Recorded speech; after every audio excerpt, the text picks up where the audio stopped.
Hello. This is, I believe, the fourth time I'm trying to do this. So it is me, Elaine, and you can find me here on YouTube. You can find me on Instagram, Elaine Tom. You can find me on Ravelry, Elaine Maxeb. You can find my Etsy shop, Nabi Wool Studio, where I have my hand-dyed yarn. I've cleared out most of the listings on my shop, and if there is something you're interested in that you've seen that I have dyed before, please contact me and let me know if you do want something. I can let you know if I do have some in stock, or if I have the stock to hand dye, custom dye for you, I can. And as far as the tariffs go, I'm not sure how that all works, but I can look into it if there is something you're interested in. I am also on Facebook, and I believe that's it. So I have tried to podcast many times before, the 4 times that I've tried just now, but things have come up constantly. The kids were on summer holiday. They're now back in school. This is the end of their second week. But I've had kids that have been sick. I've been sick. There's other medical things going on. But here I am trying, and hopefully I will get this episode out. I'm not actually even sure which episode we are on at this point. This would be 37. Let's see if I ever reach 40. Okay, so let's start with FOs. I believe I showed this as a whip last time, and this is the Maretak from Teti Lutsak. So now it is an FO. I use Hillersvåg Tinde, and the color work is Feederbrook Entropy DK, and it is a self-changing color yarn, and it is more saturated than what I'm seeing on my screen. So there's color work, there's texture on the body and the sleeves, there's some eyelets, and it is really beautiful. I have to say I'm very fond of all of Teti Lutsak's designs. This one is just one of the many I've test knit for her. I have a test knit that I will start soon, which I can show the yarn for later. Then I have the Garter Edge Vest from Noriko Ichikawa. This will also be out in September, I believe, either beginning or mid-September. And I'm using Sandnes Pure Gint Tweed for this. So this is all knit in one, so you're not picking up stitches for the armband or the neck or anything. It's all done as you're working the body. And top down. I'm not sure what else there is to say about that, but it will be a very versatile piece. If you knit this, you can dress it up, dress it down, wear it as a layering piece, wear it as a single like tank top, depending on how you like to wear your knits and what materials you use. And then I have this FO, which is hanging here. This is the Morahan. It's still a little wet, so this is the Morahan Cardigan. So it's all over cables. And this is a new design coming from Norah Gaughan, and that is releasing September 12th. So that's soon. And I just got buttons for it. I thought I might find something in my huge stash of buttons, but I couldn't find anything. And then I just found these buttons. They're sort of a smoky pink, like glaze. So I will sew those on once the cardigan is dry. I literally just picked these up this morning. And that's it for the FOs I have here. I have had other FOs that I finished since my last podcast, but I do not have them handy. So I think I've discussed some of them anyway. So the current whips that I have, so I like to work in all directions. This is the Nuna pullover, and this is from Yeti Knits, so it's an all-over lace design. I'm still continuing with the body, but I'm also working on the sleeve, and I finished the neck. So this is a long-sleeved pullover, and I was thinking about doing it as short sleeve, but we'll see how it goes. I also think I will not do the rapid decreases on the cuff on the sleeve, and maybe keep it wide if I do long sleeves on this. I'm not sure how I feel about it yet. I think as I get further into the sleeve, I'll see how that goes. That is due September 7th, I believe. So I need to work a little bit faster on that. And I am using Knitting for Olive Heavy Merino in the colorway Dusty Banana for that. I'm not sure if Dusty Banana sounds like something yummy, but the color sure is. So I'm pretty happy with that. And another whip that I have going is my old Compass sweater. And the yarn was kindly sponsored by Holst. It's hard to see when it's all on smaller with needles here, but there are 5 colors here. 1, 2, 4, 5 colors that it's an all-over colorwork sweater. It's raglan. See the raglan increases there. And it is a gauge of, I think, 28. So it's a little slower. That will be released the end of September from Trin Annalie. And so I have that going. And then I also have so many things going. Now I can't find the other yarn. I also have yarn that Hulse had sent me for the Acacia cardigan from Sedna Knits, and I have that somewhere, but I don't seem to have it readily available for some reason. And then today in the mail I received my contrast color. So this is from Friction Yarn. This is a boucle, and this, I'm not sure what the base is, but this is the contrast that's on the collar for the Maya sweater, which is a new design from Degen.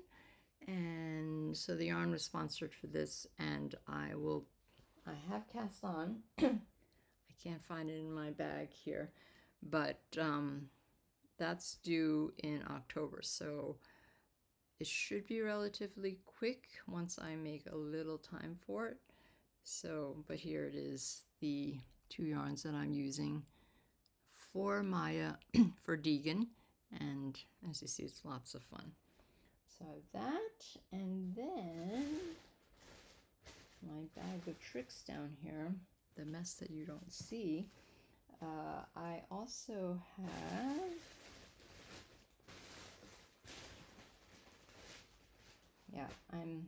I can't find it. So I'm working on also the test knit still for Kuviv, which is the Jornado sweater. So that's still going. And I also have the Hardanger pullover from Unwind Knitwear that is in here also. I'm not going to show it because I haven't really made much progress lately, but I will have to knit quickly on that also, since that is releasing in September also. And now, because Everything's in my Jezebel here. It's sort of tangled. I also have, I don't think I showed anything from this yet. It was just yarn hanks when I had my last podcast episode. So this is the Dyna, I believe it's called Dynnit Sweater. And this is all over color work, and this is using Isager Jensen, and that is DK weight yarn, and should be relatively quick also if I can get to it. That deadline is sort of flexible, so I am working on it when I can, but there are a couple things I need to get done quickly first. Those are just a few of the whips I have going. I am surrounded by whips and FOs and stuff like that and trying to get through everything. Things start to ramp up now in September and October because this is the start of sweater season. Unfortunately, I will be in the States, but I'm leaving right before Rhinebeck starts. I was tempted to extend my stay and go to Rhinebeck this year, but I think I have to get back in time for the kids to start school when their autumn break is over and not keep them a little bit longer, although I was tempted.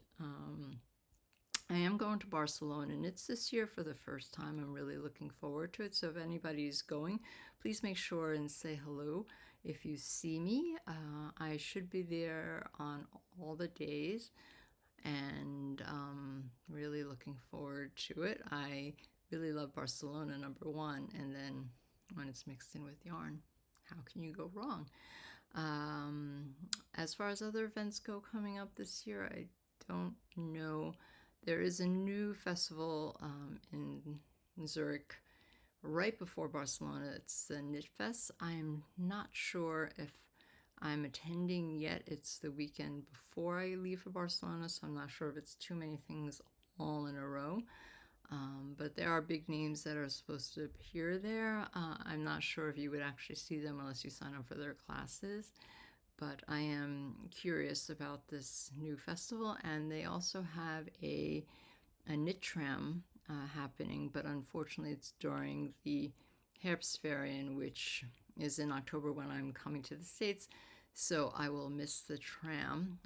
It seems like an interesting idea to hop on where you want and join other knitters and knit on the tram as you go around Zurich. But those are the things that are happening here. And I know I do have quite a bit of things coming up, and lots of test knits going, and I'm hoping to make a dent on a lot of the FOs I have also. I've sort of always vowed to stop test knitting and to actually finish the test knits that I never finished, because once I pass a deadline, it's sort of, I need to move on to something else, unfortunately. So there are quite a bit of things that some are very close to finished, but that I need to sort of clear the needles off and get through some things. There are many topics that I've thought of to discuss on this podcast that I would like to do when I actually get some time, and maybe when I don't have as many FOs or progress on whips that I have going to show, so I can do these podcasts more regularly. So if there are things that you would like to hear about from me, please let me know, and I will see if I can talk about them, answer questions or anything like that, whether it's about life or knitting. I am curious to know if people really want me just to stick with my knitting or discuss other things other than knitting in my life. I'm not sure how that works. I know that lately, I'm not sure if anybody else is feeling. I used to watch a lot of podcasts regularly, but then I don't know, a lot of them have changed for me, and I'm trying to discover new things out there, but having a harder time finding anything new. YouTube keeps showing me the same things over and over again. But I'm sort of rambling, and I'm not sure if anybody wants to hear about that. But I know that my episodes are always pretty short. I try to get in what is needed and then stop. But if you're interested in longer podcasts and stuff, and if you're interested in me trying to get guests on my show, let me know. I love to get any feedback, and it's really, really important to me. If you would like this podcast, subscribe, and please comment so I know that you're there. It really is very uplifting to read these wonderful comments that I get, and it makes this more real. It makes me feel like I'm talking to someone and not just staring at myself on a screen and listening to my own voice. And yes, it is very hard for me to work up the courage. It's sort of weird to think that you need to work up courage to sit by yourself, but it is something I need to psych myself up for and get over looking at myself on the screen and listening to myself and hoping that someone actually enjoys this. And if you want to hear more about my process and more about the designs that I've shown or anything, also let me know. I'm willing to discuss anything pretty much. And I do have some notes on Ravelry. A lot of the notes are private notes for myself on where I ended and stuff like that, but I can also share details if needed. I know some people have asked me to go back on some of my FOs and discuss things that I would change and stuff like that. I'm kind of torn about that because I always feel like it might offend the designer if I say, oh, I would have done this way and whatever. But of course, all of our knits are for us, and you need to make something that you're going to love and something that you're going to wear and something that works for you, your body, your wardrobe, whatever it is. So I've thought about that. There are a lot of things that, minor tweaks on things that I've done that I would change now that I know what it's like after it's been finished and what it looks like and stuff like that. Some of it you can't know as you're knitting it. I basically never knit anything a second time, but there are a lot of projects that I feel like if I were to do it again, I know I would love it and I would do it this way and it would be perfect for me, not necessarily anybody else. But let me know if that's something you're interested in. I hope you guys have a great weekend if you're watching it when I put this out. And I am going to put it out there without watching it again, because I know if I watch it again, I will not put it on YouTube. It will not become public. But thank you so much for spending time with me, and I hope you will come back again. Bye.